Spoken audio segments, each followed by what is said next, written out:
मंत्री धनंजय मुंडे यांच्या अडचणींमध्ये आता आणखी वाढ होताना दिसतेय। करुणा शर्मा यांना वांद्रे कौटुंबिक कोर्टाने अंतरिम दिलासा दिलेला आहे। करुणा शर्मांनी धनंजय मुंडेंविरोधात दाखल केलेल्या कौटुंबिक हिंसाचाराच्या याचिकेवर सुनावणी करताना कोर्टाने अंशतः निकाल देत करुणा शर्मांना दरमहा 1,25,000 रुपये आणि मुलीसाठी 75,000 रुपये ही तात्पुरती पोटगी देण्याचे आदेश दिले। त्याचबरोबर सुनावणी पूर्ण होईपर्यंत करुणा शर्मांना कौटुंबिक हिंसाचारापासून संरक्षण देण्यात आलेले आहे। करुणा शर्मांनी वांद्रे कोर्टात 2022 मध्ये कौटुंबिक हिंसाचार कायद्याअंतर्गत याचिका दाखल केलेली होती। त्यावरील अंशतः सुनावणी करताना कोर्टाने करुणा शर्मांना मोठा दिलासा दिलाय। धनंजय मुंडेंनी निवडणूक आयोगाकडे दिलेल्या प्रमाणपत्रामध्ये करुणा शर्मा पत्नी असल्याचा उल्लेख केल्याचं निरीक्षण सुद्धा कोर्टाने नोंदवलंय। त्याचबरोबर करुणा शर्मांना धनंजय मुंडेंनी मारहाण केली आणि त्यांच्या गाडीवर 3 अज्ञात व्यक्तींच्या मदतीने दगडफेक केली असा आरोपही करण्यात आलेला आहे। याविषयी वकील गुणरत्न सदावर्ते यांच्यासोबत आमच्या प्रतिनिधी मीनाक्षी म्हात्रे यांनी संवाद साधला। पाहूया। ॲडव्होकेट गुणरत्न सदावर्ते सर आहेत। सर, नेमके काय काय निकष जे आहेत कोर्टाने दिलेले आहेत? एकीकडे अंजली दमानिया या ट्विट करून याबाबतची माहिती देतात सुरुवातीला, पण मात्र नेमकं कोर्टाची ऑर्डर काय सांगते? आवाचे सवा बोलू नये। न्यायालयाचे निकाल हे अत्यंत सुस्पष्ट असतात।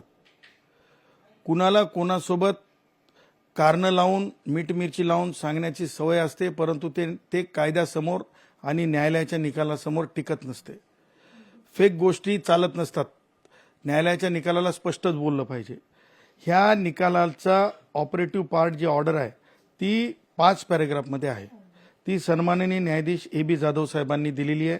ते ज्युडिशियल मॅजिस्ट्रेट फर्स्ट क्लास आहेत। 71 कोर्ट बांद्रा आहे। त्याच्यामध्ये त्यांनी एक गोष्ट सांगितली आहे की हा निकाल एकतर फायनल डिसिजन नाही, हा निकाल फायनल डिसिजन नाही। ह्या निकालामध्ये कुठेही कोण कुणाची नवरा कोण कुणाची बायको ऑर्डरच्या पॅरेग्राफ 1 ते 5 मध्ये लिहिलेलं नाही, हे सुद्धा स्वयंस्पष्ट आहे।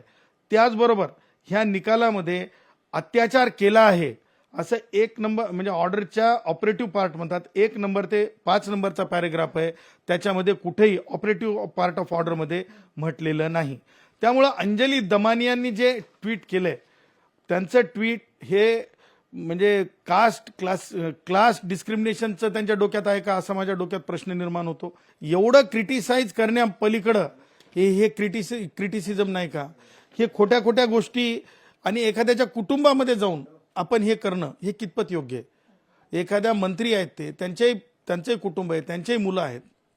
अशा प्रकारे मी आतापर्यंत आम्ही RPIचे कार्यकर्ते पाहिले आणि आम्ही दलित पॅंथरचे कार्यकर्ते पाहिले, श्रमिक संघटनेच्या महिला संघटनेच्या कार्यकर्त्या पाहिल्या, परंतु कोणाच्या व्यक्तिगत आयुष्यामध्ये कोणी गेलेलं नाही। कॉन्स्टिट्यूशनल मॅन्डेट जे आहे ते operative part of the order आहे आणि operative part of the order always challengeable आहे आयदर पार्टीजला। त्याच्यामुळे ह्याच्यातून धनंजय मुंडेंवर कोर्टाने ताशेरे ओढले किंवा धनंजय मुंडेंना दोषी ठरवलं किंवा धनंजय मुंडेंना आता कोर्ट म्हणजे काय आणखीन खोलात पाय गेला, ह्या सगळ्या गोष्टी मला असं वाटतंय की ह्या गोष्टी बिनबुडाच्या आहेत। खूप खूप धन्यवाद सर।